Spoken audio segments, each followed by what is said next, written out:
याद है वो बचपन का दिन जब एक नई कॉमिक बुक मिलना दुनिया की सबसे बड़ी खुशी होती थी, या वो पहली बारिश की महक जिसे सूंघ कर रूह तक खुश हो जाती थी।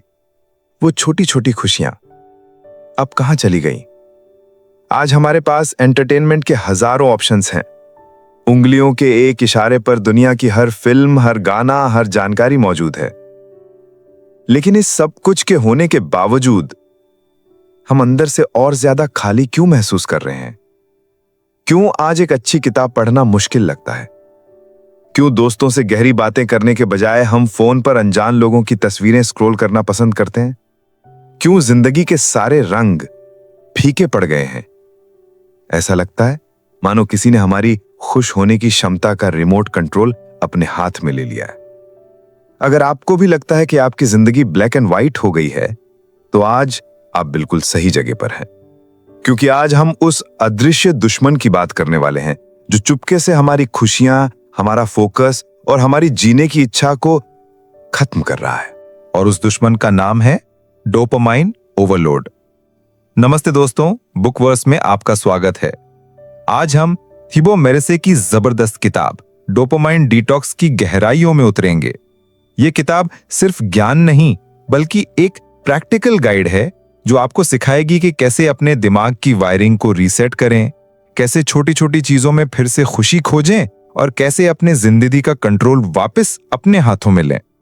यह किताब आपकी जिंदगी के रंग वापस लाने का वादा करती है। तो अगर आप अपनी जिंदगी को फिर से कलरफुल बनाने के लिए तैयार हैं तो हमारे साथ इस सफर पर चलिए। और हाँ, अगर आप ऐसे ही जीवन बदलने वाले ज्ञान को मिस नहीं करना चाहते तो अभी बुकवर्स चैनल को सब्सक्राइब कर लीजिए। चलिए शुरू करते हैं। अध्याय 1, अदृश्य पिंजरा। चलिए कहानी की शुरुआत करते हैं रोहन नाम के एक नौजवान से। रोहन एक स्मार्ट, मेहनती और सपनों से भरा हुआ लड़का है। वो एक अच्छी कंपनी में काम करता है और अपनी जिंदगी में कुछ बड़ा करना चाहता है। लेकिन पिछले कुछ समय से उसे कुछ ठीक नहीं लग रहा। उसे लगता है जैसे वो अपनी ही जिंदगी का ड्राइवर नहीं बल्कि एक पैसेंजर बन गया है। आइए रोहन का एक दिन देखते हैं। सुबह 7 बजे अलार्म बजता है। रोहन अलार्म बंद करने के लिए फोन उठाता है और सोचता है बस 5 मिनट सोशल मीडिया देख लेता हूं। वो 5 मिनट कब 45 मिनट में बदल जाते हैं उसे पता ही नहीं चलता। अब वो हड़बड़ी में उठता है, जल्दी जल्दी तैयार होता है और ऑफिस के लिए भागता है। रास्ते में ट्रैफिक में फंसने पर उसका पहला रिएक्शन होता है फोन निकालना और फिर से वही अंतहीन स्क्रोलिंग शुरू करना। ऑफिस पहुंचकर वो काम करने की कोशिश करता है। उसके सामने एक जरूरी प्रेजेंटेशन की डेडलाइन है, लेकिन हर 2 मिनट में उसका दिमाग कहता है चलो देखते हैं कोई नया ईमेल आया है क्या, चलो देखते हैं उस दोस्त के फोटो पर कितने लाइक्स आए, चलो एक मजेदार वीडियो क्लिप देख लेते हैं फिर काम करेंगे। उसका काम जो 1 घंटे में हो सकता था अब टुकड़ों टुकड़ों में बट गया है और 4 घंटे बाद भी अधूरा है। उसे चिड़चिड़ाहट होती है, खुद पर गुस्सा आता है, लेकिन वो मजबूर है। लंच ब्रेक में वो सोचता है कि बाहर जाकर दोस्तों के साथ खाएगा, लेकिन फिर उसे स्विगी या जोमेटो से कुछ मसालेदार और चटपटा ऑर्डर करने का ख्याल आता है। ये आसान है, आरामदेह है और तुरंत खुशी देता है। वो अकेले अपनी डेस्क पर बैठकर फोन पर वीडियो देखते हुए अपना जंक फूड खाता है। शाम को घर लौटकर वो इतना थक चुका होता है कि जिम जाने का ख्याल भी उसे सजा जैसा लगता है। वो खुद से वादा करता है बस 1 एपिसोड देखूंगा और सोफे पर लेट जाता है। लेकिन 1 एपिसोड के बाद अगला और फिर अगला। रात के 2 बज जाते हैं और उसने पूरी वेब सीरीज खत्म कर दी है। अब जब वो बिस्तर पर जाता है तो उसका दिमाग हजारों ख्यालों से भरा होता है, लेकिन उसे संतुष्टि यानी सेटिस्फैक्शन का कोई एहसास नहीं होता। उसे बस एक खालीपन महसूस होता है। उसे लगता है कि उसने पूरा दिन दौड़ लगाई पर वो पहुंचा कहीं नहीं। उसने पूरा दिन कुछ ना कुछ किया पर हासिल कुछ नहीं हुआ। रोहन की कहानी किसी एक इंसान की नहीं है, ये आज हम में से करोड़ों लोगों की कहानी है। हम सब एक अदृश्य पिंजरे में कैद हैं। एक ऐसा पिंजरा जिसकी दीवारें स्टील की नहीं बल्कि हमारी अपनी आदतों और इच्छाओं से बनी हैं। थिबो मेरेसे इस पिंजरे के विज्ञान को समझाते हैं।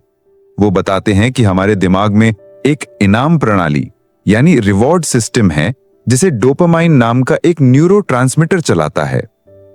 डोपामाइन का काम हमें उन कामों के लिए प्रेरित करना है जो हमारे जीवित रहने के लिए जरूरी थे, जैसे खाना खोजना, पानी ढूंढना या साथी बनाना।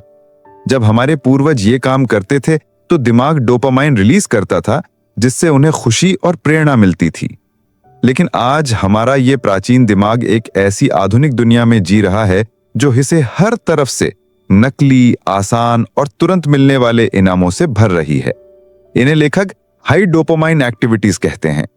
ये वो चीजें हैं जिनमें मेहनत बहुत कम और मजा तुरंत और बहुत ज्यादा मिलता है, जैसे सोशल मीडिया पर अंतहीन स्क्रोलिंग, जंक फूड और मीठा खाना, online shopping, web series binge watching, video games. इनके विपरीत होती हैं लो डोपामाइन एक्टिविटीज। ये वो काम है जिनमें मेहनत लगती है, धैर्य की जरूरत होती है और उनका इनाम देर से मिलता है, जैसे कोई किताब पढ़ना, एक्सरसाइज करना, कोई नई स्किल सीखना, परिवार के साथ बैठकर गहरी बातें करना, मेडिटेशन करना। हमारा दिमाग स्वभाव से हमेशा आसान रास्ता चुनता है। जब उसके पास एक किताब पढ़ने, मतलब मेहनत वाला काम, और इंस्टाग्राम रील्स देखने, आसान मजा का विकल्प होता है, तो वो हमेशा दूसरे विकल्प की ओर भागेगा। धीरे धीरे हम इन आसान डोपामाइन हिट्स के आदी हो जाते हैं। हमारा दिमाग उस चूहे की तरह बन जाता है जो पिंजरे में बस लिवर दबाता रहता है, अगली हिट के इंतजार में। हम सोचना बंद कर देते हैं, महसूस करना बंद कर देते हैं, हम बस रिएक्ट करना शुरू कर देते हैं। हर नोटिफिकेशन की आवाज हमारे लिए एक आदेश बन जाती है। हर चटपटे खाने की तस्वीर हमें कमजोर बना देती है। यही है वो अदृश्य पिंजरा। हम आजाद दिखते हैं, लेकिन हमारी इच्छाएं, हमारे फैसले, हमारा समय, सब कुछ इन छोटी छोटी डोपामाइन हिट से कंट्रोल हो रहा है। हम अपने सपनों पर काम करने के बजाय उन कंपनियों के लिए काम कर रहे हैं जिन्होंने हमें आदी बनाने के लिए अपने प्रोडक्ट्स डिजाइन किए हैं। पहला कदम इस पिंजरे को पहचानना है। अपने दिन को रोहन के दिन से मिलाकर देखिए। क्या आपको अपनी झलक उसमें दिखाई देती है? अगर हां, तो घबराइए नहीं, क्योंकि इस पिंजरे का दरवाजा अंदर से खुलता है और उसकी चाबी आपके ही पास है। अध्याय 2, बोरियत का विज्ञान। आइए पिंजरे के अंदर की दुनिया को और करीब से समझते हैं। एक सवाल जो अक्सर हमारे मन में आता है, आखिर अच्छी और जरूरी चीजें हमें इतनी उबाऊ यानी बोरिंग क्यों लगने लगी हैं? क्यों एक सेल्फ हेल्प किताब के 4 पन्ने पढ़ना नेटफ्लिक्स पर 4 घंटे बिताने से ज्यादा मुश्किल लगता है? इसका जवाब छिपा है डोपामाइन टॉलरेंस के कंसेप्ट में। कल्पना कीजिए कि आप एक शांत अंधेरे कमरे में बैठे हैं। कोई आपकी आंखों पर टॉर्च की एक धीमी सी रोशनी डालता है। आपको वो रोशनी बहुत तेज और चमकदार लगेगी। अब कल्पना कीजिए कि आप भरी दोपहर में सूरज के नीचे खड़े हैं। अब अगर कोई वही टॉर्च आपकी आंखों पर डाले तो क्या आपको उसकी रोशनी महसूस भी होगी? शायद नहीं। ऐसा इसलिए हुआ क्योंकि पहली स्थिति में आपकी आंखें अंधेरे की आदी थीं, इसलिए हल्की सी रोशनी भी बहुत ज्यादा लगी। दूसरी स्थिति में आपकी आंखें सूरज की तेज रोशनी की इतनी आदी हो चुकी थीं कि टॉर्च की रोशनी का उन पर कोई असर ही नहीं हुआ। थिबो म्यूरे कहते हैं कि ठीक यही हमारे दिमाग के डोपामाइन सिस्टम के साथ होता है। जब हम अपने दिमाग को लगातार हाई डोपामाइन एक्टिविटीज की तेज रोशनी में रखते हैं, घंटों तक तेज तर्रार वीडियो गेम्स, मसालेदार जंक फूड, सोशल मीडिया पर हर सेकंड बदलती तस्वीरें और खबरें, तो हमारे दिमाग का खुशी महसूस करने का स्तर यानी बेसलाइन बहुत बढ़ जाता है। हमारा दिमाग इस लगातार हो रहे डोपामाइन के हमले से खुद को बचाने के लिए अपने डोपामाइन रिसेप्टर्स को कम संवेदनशील बना लेता है। ये ठीक वैसा ही है जैसे तेज शोर से बचने के लिए हम अपने कानों पर हाथ रख लेते हैं। दिमाग खुद को सुन्न कर लेता है। इसका नतीजा, अब हमें खुशी या संतुष्टि महसूस करने के लिए और ज्यादा, और तेज और रोमांचक स्टिमुलेशन की जरूरत पड़ती है। जब आपका दिमाग एक एक्शन फिल्म के धमाकों और तेज संगीत का आदी हो जाता है, तो उसे एक शांत झील के किनारे बैठने में सुकून कैसे मिलेगा? जब आपकी जीभ रोज रोज तेज मसालों और चीनी वाले खाने की आदी हो जाती है, तो उसे एक सादे सेब की मिठास कैसे महसूस होगी? जब आपका मन हर सेकंड नई जानकारी और नोटिफिकेशन का आदी हो जाता है, तो उसे एक किताब के पन्नों पर टिकने में धीरज कैसे मिलेगा? ये लो डोपामाइन एक्टिविटीज उसे फीकी लगने लगती हैं, बोरिंग लगने लगती हैं।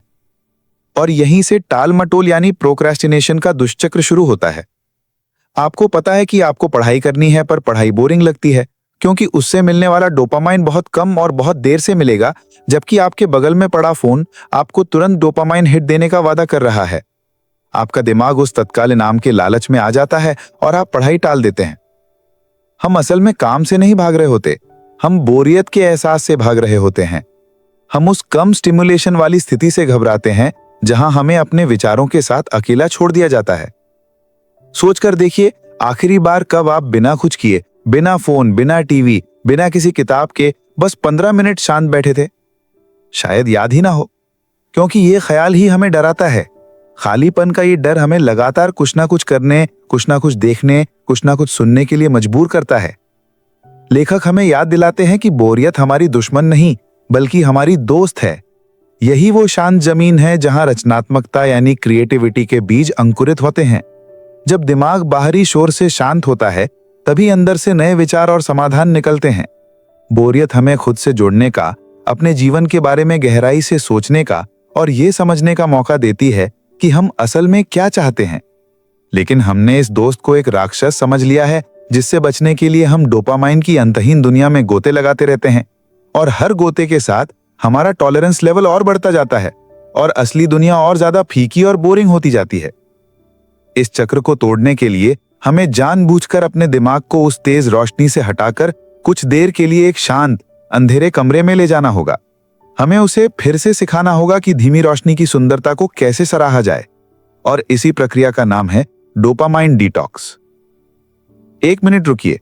अगर यहां तक आपको ऐसा लग रहा है कि यह आपकी ही कहानी है, अगर आपने भी अपनी जिंदगी में इस अदृश्य पिंजरे और बोरियत के विज्ञान को महसूस किया है, तो मैं जानना चाहूंगा कि आपकी सबसे बड़ी हाई डोपामाइन एक्टिविटी कौन सी है जिसे आप पीछा छुड़ाना चाहते हैं। नीचे कमेंट्स में बताइए। और अगर ये बातें आपके दिल को छू रही हैं, तो इस एफर्ट के लिए एक लाइक तो बनता है। अध्याय 3, द ग्रेट एस्केप। अब जब हमने पिंजरे को देख लिया है और उसके अंदर के विज्ञान को समझ लिया है, तो सबसे बड़ा सवाल यह है, यहां से बाहर कैसे निकलें? उस बढ़े हुए डोपामाइन बेसलाइन को रीसेट कैसे करें? इसका जवाब है, एक शक्तिशाली प्रक्रिया में छिपा है, जिसे लेखक डोपामाइन डिटॉक्स या डोपामाइन फास्टिंग कहते हैं। ये शब्द सुनने में जितना कठोर लगता है, प्रक्रिया उतनी ही सरल और शक्तिशाली है। इसका मतलब है, एक निश्चित समय के लिए जानबूझकर अपनी मर्जी से उन सभी हाई डोपामाइन एक्टिविटीज से पूरी तरह से परहेज करना जो आपकी जिंदगी को कंट्रोल कर रही हैं। ये आपके दिमाग के लिए एक रीसेट बटन दबाने जैसा है। ये उस कंप्यूटर को रीबूट करने जैसा है जिसमें बहुत सारे टैब्स खुले होने की वजह से वो हैंग हो गया है। ये उस जमीन को खाली छोड़ने जैसा है जिसमें बहुत ज्यादा खाद डालने से वो बंजर हो गई है, ताकि वो फिर से अपनी प्राकृतिक उर्वरता हासिल कर सके। किताब में बताए गए 24 घंटे के डिटॉक्स प्लान को हम एक एडवेंचर की तरह देखेंगे, एक यात्रा खुद को फिर से खोजने की। कदम 1, अपनी यात्रा का दिन तय करें। किसी भी सफर की शुरुआत तैयारी से होती है। आपको एक दिन चुनना होगा। रविवार का दिन इसके लिए सबसे अच्छा हो सकता है, जब आप पर ऑफिस या कॉलेज का दबाव कम हो। इस दिन को अपने कैलेंडर में ऐसे मार्क करें जैसे ये आपकी जिंदगी की सबसे जरूरी मीटिंग हो। अपने मन को इस चुनौती के लिए तैयार करें। यह आसान नहीं होगा, लेकिन यह आपकी जिंदगी बदल सकता है। कदम 2, यात्रा के नियम बनाएं। क्या नहीं करना है? अब आपको उन चीजों की एक सूची बनानी होगी जिन्हें आप इस 24 घंटे की यात्रा के दौरान अपने बैकपैक में नहीं रखेंगे। ये सूची हर व्यक्ति के लिए अलग हो सकती है, लेकिन आमतौर पर इसमें ये चीजें शामिल होती हैं।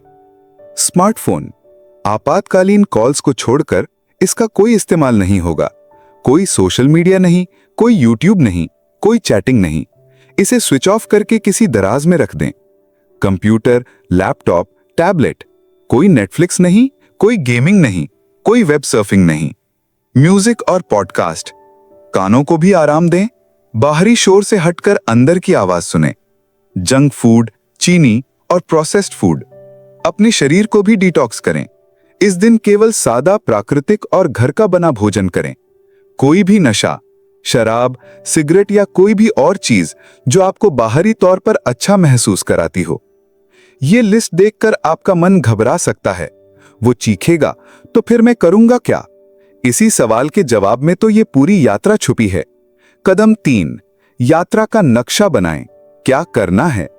अब सबसे रोमांचक हिस्सा, उन गतिविधियों की सूची बनाएं जो आप इस दिन करेंगे। ये वो गतिविधियां हैं जो आपके दिमाग को शांत करेंगी और आपके डोपामाइन सिस्टम को ठीक होने का मौका देंगी। लंबी सैर पर जाएं, किसी पार्क या प्रकृति के करीब जाएं, अपने आसपास की दुनिया को देखें, सुनें और महसूस करें। पेड़ों को देखें, पक्षियों की आवाज सुनें, हवा को महसूस करें। एक फिजिकल किताब पढ़ें, कोई ऐसी किताब उठाएं जिसे आप लंबे समय से पढ़ना चाहते थे। ध्यान दें, किंडल या टैबलेट पर नहीं, असली कागज की किताब।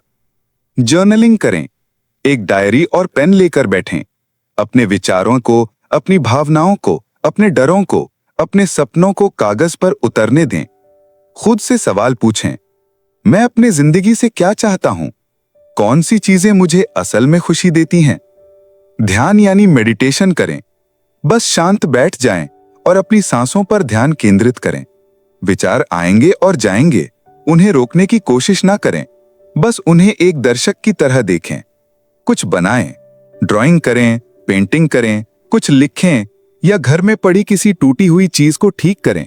अपने हाथों का इस्तेमाल करें। परिवार से बात करें, बिना किसी फोन या टीवी के अपने परिवार वालों के साथ बैठें। उनसे उनके दिन के बारे में पूछें, उनके सुने, अपनी कहें। और सबसे महत्वपूर्ण, बोरियत को गले लगाएं। जब कुछ करने का मन ना हो तो बस शांत बैठ जाएं। उस खालीपन को महसूस करें। शुरुआत में ये असहज लगेगा, लेकिन इसी खालीपन में आपका दिमाग खुद को रिवायर करना शुरू करेगा। यात्रा के दौरान क्या होगा? पहले कुछ घंटे नरक जैसे हो सकते हैं। आपको तीव्र बेचैनी होगी। आपका हाथ हर 5 मिनट में उस दराज की तरफ जाएगा जिसमें आपका फोन बंद है। आपका दिमाग आपको 100 बहाने देगा इस डिटॉक्स को तोड़ने के लिए। एक जरूरी मैसेज हो सकता है, बस 1 मिनट के लिए देख लेता हूं। ये आपके अंदर बैठे उस आदी इंसान की चीखें होंगी। लेकिन अगर आप टिके रहे तो धीरे धीरे एक जादू होना शुरू होगा। दोपहर तक आपके दिमाग का शोर कम होने लगेगा। आपको एक अजीब सी शांति महसूस होगी। शाम होते होते आप पाएंगे कि आप ज्यादा स्पष्ट रूप से सोच पा रहे हैं। आपको सालों से अटके किसी काम का समाधान मिल सकता है। आपको अपनी जिंदगी के लिए एक नया आइडिया आ सकता है। रात को जब आप अपना सादा भोजन करेंगे तो आपको उसका स्वाद पहले से कहीं ज्यादा अच्छा लगेगा। और जब आप सोने जाएंगे तो आपको शायद महीनों बाद सबसे गहरी और सुकून भरी नींद आएगी।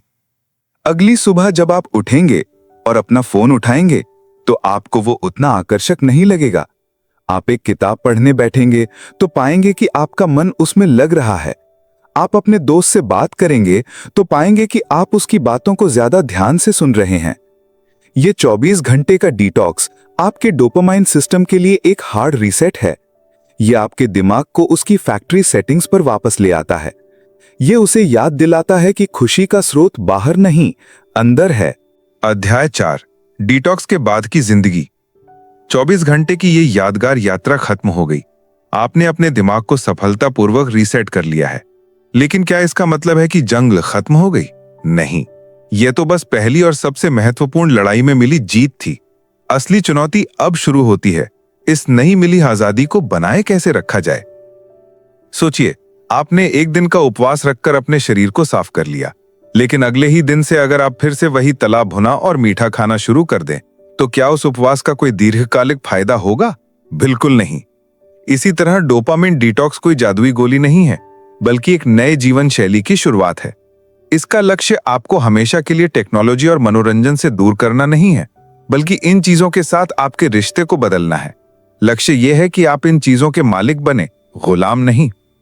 थिबो म्यूरियस इस नई जिंदगी को जीने के लिए कुछ बहुत ही व्यावहारिक और स्थायी रणनीतियां यानी स्ट्रैटेजीज बताते हैं। एक जागरूक उपभोक्ता बने, माइंडफुल कंजम्पशन। अब आप बेहोशी में स्क्रॉल नहीं करेंगे, अब आप सोच समझकर चुनाव करेंगे। क्यों से शुरू करें? अगली बार जब आपका हाथ फोन उठाने के लिए बढ़े तो 1 सेकंड के लिए रोकें और खुद से पूछें कि मैं ये क्यों कर रहा हूं? क्या मुझे सच में कोई काम है या मैं सिर्फ बोरियत या किसी असहज भावना से भाग रहा हूं? यह छोटा सा ठहराव आपको ऑटो पायलट मोड से बाहर ले आएगा। समय सीमा तय करें। अपने फोन में ऐप टाइमर का उपयोग करें। तय करें कि आप दिन में इंस्टाग्राम पर 20 मिनट और यूट्यूब पर 30 मिनट से ज्यादा नहीं बिताएंगे। जब समय पूरा हो जाए तो ऐप बंद कर दें। ये इच्छा शक्ति का खेल नहीं, अनुशासन का खेल है। खपत के बजाय निर्माण करें। अपना समय दूसरों के बनाए कंटेंट को देखने में बिताने के बजाय कुछ बनाने में लगाएं। एक ब्लॉग लिखें, एक वीडियो बनाएं, एक स्केच बनाएं या एक नया संगीत वाद्य यंत्र सीखें। जब आप एक निर्माता बनते हैं तो आप सस्ते डोपामिन की तलाश करना बंद कर देते हैं। 2. अपने माहौल के आर्किटेक्ट बने। Design your environment. इच्छा शक्ति एक सीमित संसाधन है। हर बार लालच से लड़ने के बजाय लालच को अपने रास्ते से ही हटा दें। फोन को उसकी जगह दिखाएं। आपका बेडरूम सोने और आराम करने के लिए है, फोन स्क्रॉल करने के लिए नहीं। रात को अपना फोन किसी दूसरे कमरे में चार्ज पर लगाएं और सुबह उठने के लिए एक पुरानी अलार्म घड़ी का इस्तेमाल करें। गैर जरूरी ऐप्स को हटा दें। अपने फोन को देखें, क्या आपको सच में उन सभी सोशल मीडिया और गेमिंग ऐप्स की जरूरत है? जो ऐप्स आपका समय और ध्यान बर्बाद कर रहे हैं, उन्हें बिना सोचे समझे डिलीट कर दें। नोटिफिकेशंस को बंद करें। आपके फोन पर आने वाली हर नोटिफिकेशन एक बाहरी ताकत है जो आपका ध्यान खींचने की कोशिश कर रही है। गैर जरूरी ऐप्स के लिए नोटिफिकेशंस बंद कर दें। आप तय करेंगे कि आपको अपना फोन कब देखना है, फोन तय नहीं करेगा। बाधाएं पैदा करें। सही काम को आसान बनाएं और गलत काम को मुश्किल। अपनी स्टडी टेबल पर किताबों को सामने रखें और फोन को दराज के अंदर। घर के वाईफाई को रात में एक निश्चित समय पर बंद करने के लिए टाइमर लगाएं। 3. लो डोपामिन जीवन को गले लगाएं। अब जब आपका दिमाग शांत सुखों का आनंद लेने के लिए फिर से तैयार है, तो अपनी जिंदगी को ऐसी गतिविधियों से भर दें जो आपको गहरा और स्थायी संतोष देती हैं। नियमित डिटॉक्स का अभ्यास करें। गाड़ी की तरह हमारे दिमाग को भी नियमित सर्विसिंग की जरूरत है। हर हफ्ते एक दिन स्क्रीन फ्री संडे के रूप में चुनें या हर शाम एक डिजिटल सनसेट का नियम बनाएं, यानी रात 9 बजे के बाद कोई स्क्रीन नहीं। बोरियत के लिए समय निकालें। अपने शेड्यूल में जानबूझकर खाली समय रखें जिसमें कुछ भी करने की योजना ना हो। इस समय में बस बैठें, टहलें या खिड़की से बाहर देखें। अपने दिमाग को भटकने दें। आप पाएंगे कि आपके सबसे अच्छे विचार इसी खालीपन में पैदा होते हैं। असली दुनिया से जुड़ें। ऑनलाइन दोस्तों की संख्या बढ़ाने के बजाय अपने असली दोस्तों और परिवार के साथ समय बिताएं। प्रकृति में जाएं, स्वयं सेवा यानी वॉलंटियरिंग करें। उन गतिविधियों में शामिल हों जो आपको एक बड़े समुदाय का हिस्सा होने का एहसास दिलाती हैं। ये नई जीवन शैली आपको एक शांत, केंद्रित और उद्देश्यपूर्ण इंसान बनाएगी। आप पाएंगे कि आपके पास अब दिन में और ज्यादा समय है। आपके रिश्ते और गहरे हो रहे हैं। आप अपने लक्ष्यों पर पहले से कहीं बेहतर तरीके से काम कर रहे हैं। और सबसे बड़ी बात, आप अपनी खुशी के लिए बाहरी दुनिया पर निर्भर नहीं हैं। आप अंदर से शांत और संतुष्ट महसूस कर रहे हैं। निष्कर्ष। तो दोस्तों, आज हमने थिबो मेरिसे की इस अद्भुत किताब डोपामिन डिटॉक्स के माध्यम से एक लंबी यात्रा तय की है। हमने रोहन की कहानी के जरिए उस अदृश्य पिंजरे को पहचाना जिसमें हम में से कई लोग कैद हैं। हमने बोरियत के विज्ञान को समझा और जाना कि कैसे तत्काल सुख की तलाश में हम स्थायी खुशी से दूर होते जा रहे हैं। हमने 24 घंटे की एक शक्तिशाली डिटॉक्स यात्रा का नक्शा देखा जो हमारे दिमाग को रीसेट करने की क्षमता रखता है। और अंत में हमने एक ऐसी जीवन शैली के व्यावहारिक तरीकों को सीखा जो हमें हमेशा के लिए इस पिंजरे से बाहर रख सकती है। इस किताब का सार सिर्फ अपने फोन से छुटकारा पाना नहीं है। इसका सार कहीं ज्यादा गहरा है। यह हमें याद दिलाता है कि हम इंसानों को गहरे काम, सार्थक रिश्तों और वास्तविक दुनिया के अनुभवों के लिए बनाया गया है, ना कि अंतहीन स्क्रॉलिंग और नकली इनामों के लिए। यह हमें सिखाता है कि असली आजादी कुछ भी करने की क्षमता में नहीं है, बल्कि सही काम चुनने की क्षमता में है, तब भी जब वो मुश्किल हो। यह हमें उपभोक्ता की मानसिकता से निकालकर एक निर्माता की मानसिकता में लाने का रास्ता है। जिंदगी सिर्फ देखने, लाइक करने और कमेंट करने के लिए नहीं है। जिंदगी जीने, बनाने, अनुभव करने और योगदान देने के लिए है। तो मैं आज आपको एक चैलेंज देता हूं। आने वाले हफ्ते में सिर्फ एक दिन के लिए अपना डोपामिन डिटॉक्स प्लान करें। अपनी यात्रा का दिन चुनें, अपने नियम बनाएं और देखें कि क्या होता है। हो सकता है वो 24 घंटे आपकी जिंदगी के सबसे असहज घंटे हों, लेकिन यह भी हो सकता है कि वो आपकी जिंदगी को एक नई दिशा देने वाले, आपको आपसे मिलाने वाले सबसे शक्तिशाली 24 घंटे साबित हों। उम्मीद है ये समरी आपके लिए फायदेमंद साबित हुई होगी। अगर हाँ, तो इस वीडियो को लाइक करें और इसे उन सभी दोस्तों और परिवार वालों के साथ शेयर करें जिन्हें आपको लगता है कि इसकी जरूरत है। और अगर आपने अभी तक बुकवर्स को सब्सक्राइब नहीं किया है तो जल्दी से कर लीजिए, क्योंकि ज्ञान का ये सफर अभी शुरू हुआ है। हम मिलते हैं अगली किताब के साथ, एक नए ज्ञान और एक नई सोच के साथ। तब तक पढ़ते रहिए, सीखते रहिए और अपनी जिंदगी को बेहतर बनाते रहिए। धन्यवाद।